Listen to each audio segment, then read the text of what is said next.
ai đâm rô phẩm đai rial po sang ilang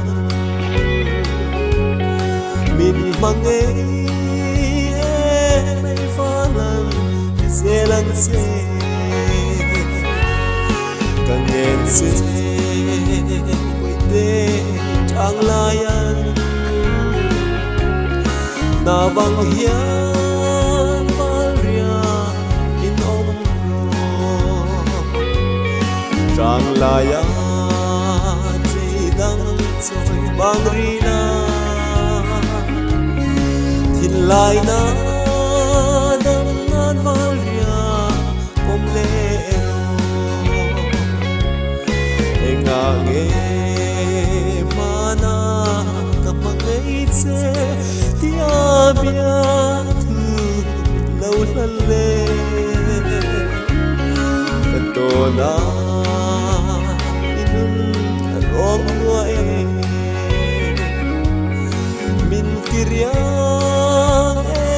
mele man tia mam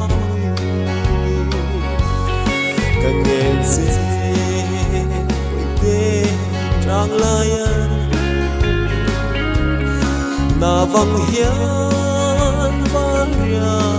in om trang laya te lang chong bang rila tin lai na dang nan varia pom le mangai na dun ro kutong sual se trapin ka sang silo sung patia no potleng ilan nang ang hi katong chuangin in ring lo kangen se puite trang layan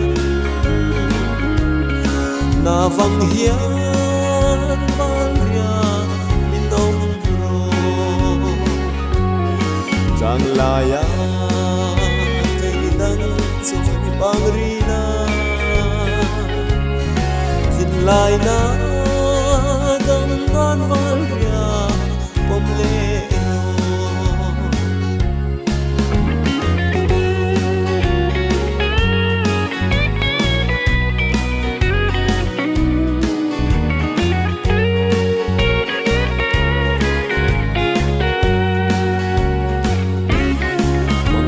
na dun ro katong sual se tapin ka sang silo sung patia no